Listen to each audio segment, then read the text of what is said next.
A single death is a tragedy, a million deaths is a statistic. These are the words of Joseph Stalin, Marxist revolutionary and dictator of the Soviet Union from 1928 to 1953. Although he was worshipped by the citizens of Russia, Stalin was responsible for the deaths of over 20 million people. Joseph Stalin was born in 1879 in Georgia, a small country east of the Black Sea. An only child, he was often beaten by his father, which lent him a hatred of authority. At 14, Stalin earned a scholarship to the Tiflis Theological Seminary. Here he joined a social democratic organization called Messamdasi, which would be his first contact with Marxism. He was expelled from the seminary in 1889 as he was attempting to convert other students to Marxism. In 1901, Stalin joined the Social Democratic Labor Party, an organization that promoted resistance against the Russian Tsar. He was arrested in 1902 and after 18 months in prison was exiled to Siberia. He escaped from Siberia in 1904 and returned to Russia, continuing his communist work.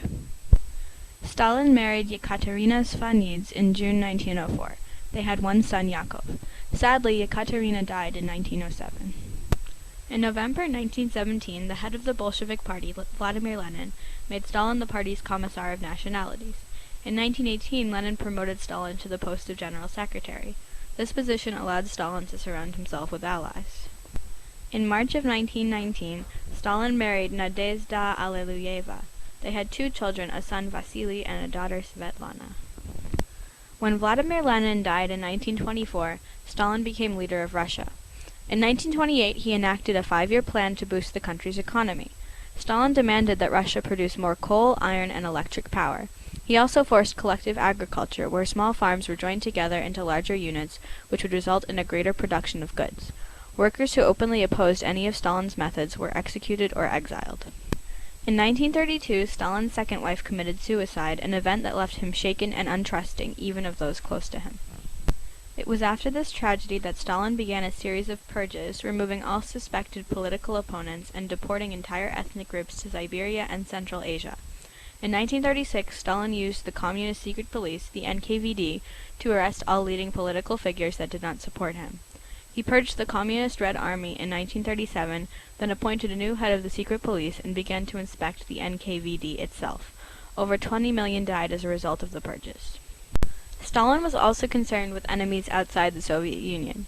Worried that Germany was going to invade Russia, he signed the Nazi-Soviet Pact on August 28, 1939, in the hopes that a peace treaty would bring Hitler to look west rather than towards Russia. However, true to Stalin's fears, Germany turned on the Soviet Union in June of 1941.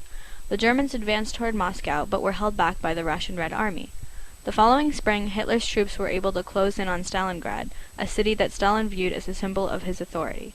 However, Stalin's excellent defense of the city forced the Germans to retreat. This marked the turning point of the war.